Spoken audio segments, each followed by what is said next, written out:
یا ایھا الذین آمنوا اتقوا اللہ حق تقاتہ۔ اب یہاں پر ہمیں غور کرنا ہوگا کہ تقوی کی حقیقت کیا ہے۔ اگرچہ ہم آیت البر کے آخر میں پڑھ چکے ہیں اولئک الذین صدقوا واولئک هم المتقون،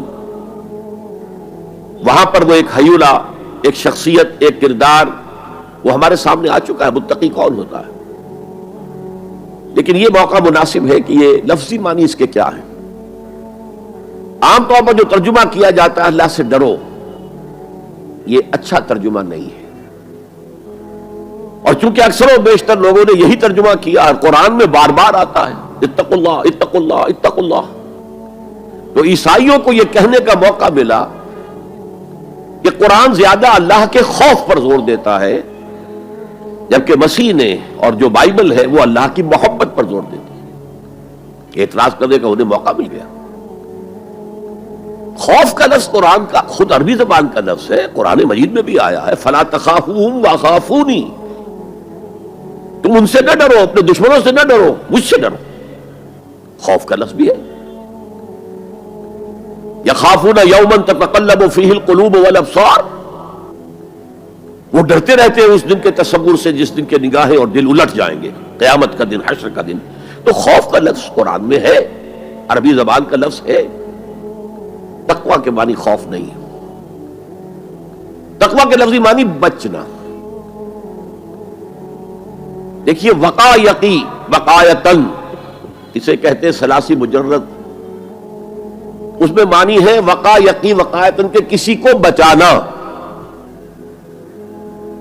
اور آپ بڑی آسانی سے یاد رکھ سکیں گے کہ جو ہماری دعا ہے، جو سورہ بقرہ میں حج کی دعاؤں کے ضمن میں اہم ترین دعا کی حیثیت سے مذکور ہے، ربنا آتنا فی الدنیا حسنۃ وفی الآخرۃ حسنۃ وقنا عذاب النار وقنا عذاب النار، اے اللہ ہمیں بچا آگ کے عذاب سے۔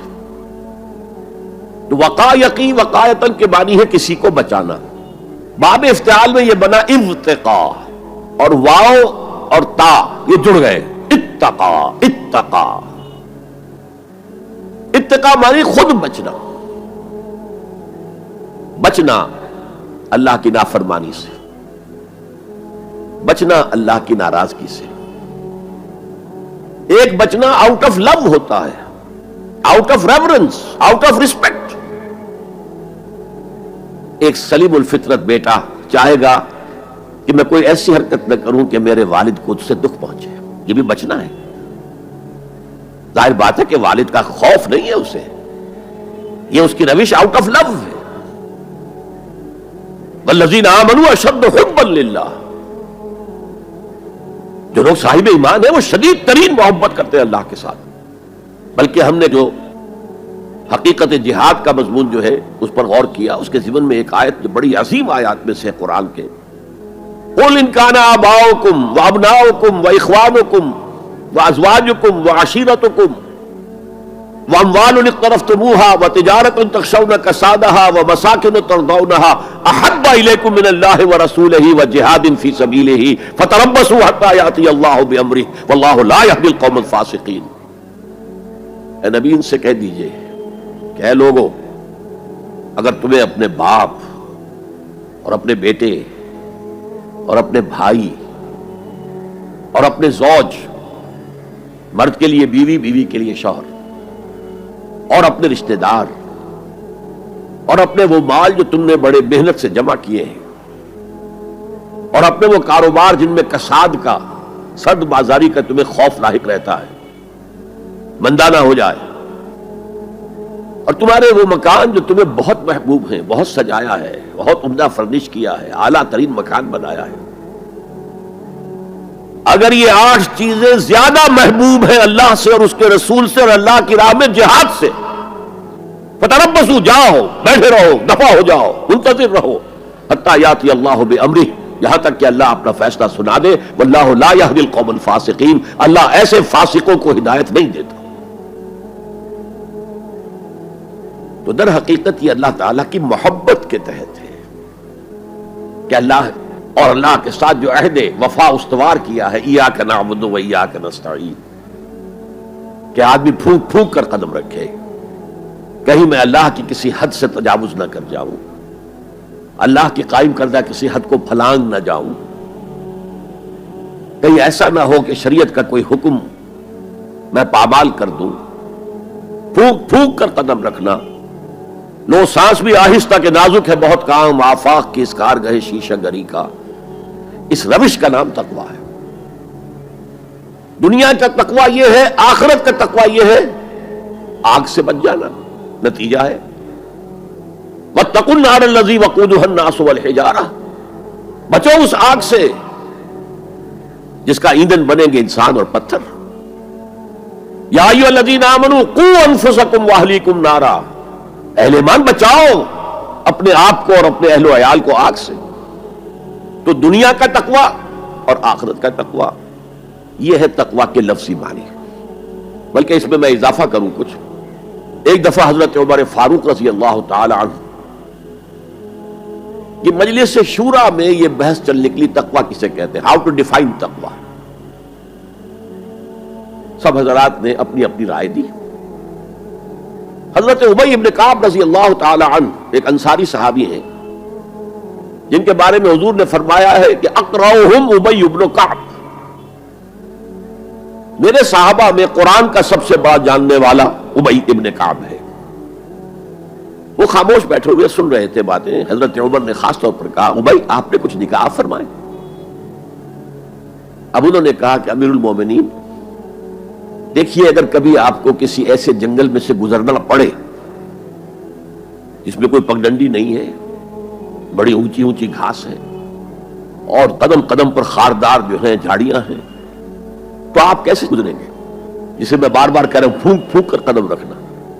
دیکھ لو کہیں اس گھاس کے اندر یہاں کوئی سانپ جو ہے وہ کنڈلی مارے بیٹھا ہو، تمہارا پاؤں سانپ پر جا پڑے، یا کسی اور موذی جانور کے بل میں پاؤں جا پڑے، یا کہیں تمہارے کپڑے جو ہے وہ کسی جھاڑی کے کانٹوں میں الجھ جائیں، بچ بچ کر نکلنا، یہ تقویٰ ہے۔ یہ زندگی ایک سفر ہے، ہماری منزل آخرت ہے۔ جیسے حضور نے فرمایا انما الدنیا خلقت لکم وانتم خلقتم للآخرہ، یہ دنیا تمہارے لیے بنائی گئی ہے، تمہارے لیے برتنے کا سامان ہے، لیکن تمہیں آخرت کے لیے بنایا گیا ہے، یہ تمہارا گھر نہیں ہے۔ تو یہ ہے تقویٰ۔ اور تقویٰ کی تعلیم قرآن مجید میں اتنی شد و مد کے ساتھ آئی ہے، اتنی شد و مد کے ساتھ آئی ہے، ایک ایک آیت میں دو مرتبہ۔ سورۃ النساء کی پہلی آیت یا ایھا الناس اتقوا ربکم الذی خلقکم من نفس واحدۃ وخلق منها زوجها وبث منهما رجالا کثیرا ونساء واتقوا اللہ الذی تساءلون به والارحام ان اللہ کان علیکم رقیبا۔ ایک آیت میں دو مرتبہ تقویٰ کا حکم۔ اے لوگو، اے بنی آدم، اپنے اس رب کا تقویٰ اختیار کرو جس نے تمہیں ایک جان سے بنایا، اسی سے اس کا جوڑا بنایا اور ان سے کثیر تعداد میں مردوں اور عورتوں کو زمین میں پھیلا دیا۔ یہ 600-650 کروڑ جو انسان آج دنیا میں ہے، یہ سب کون ہے؟ آدم اور حوا کی نسل سے ہیں۔ پھر اسی آیت میں دوبارہ واتقوا اللہ الذی تساءلون به والارحام، تقویٰ اختیار کرو اس اللہ کا جس کا ایک دوسرے کو واسطہ دیتے ہو۔ کوئی سائل مانگتا ہے تو اللہ کے نام پر مانگتا ہے۔ تم بھی جا کر اپنے کسی عزیز سے یا دوست سے کہتے ہو کسی کام کے لیے بھائی یہ کام بہت ضروری ہے، اللہ کے لیے جلد از جلد اس کام کو کر دو، واسطہ اللہ کا۔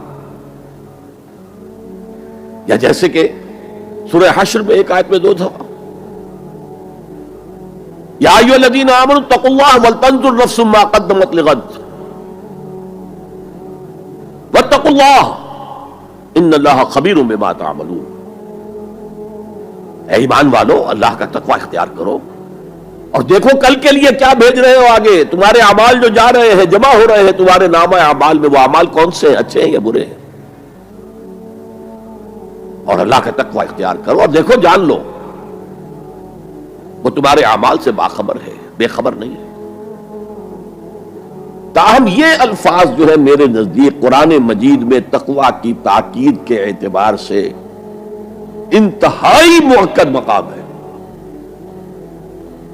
جیسا کہ میں نے عرض کیا، صحابہ گھبرا گئے، حضور اللہ کے تقویٰ کا حق کون ادا کر سکتا؟ پھر جب سورہ تغابن کی آیت نازل ہوئی تو ان کی جان میں جان آئی۔ وہاں فرمایا گیا فاتقوا اللہ ما استطعتم،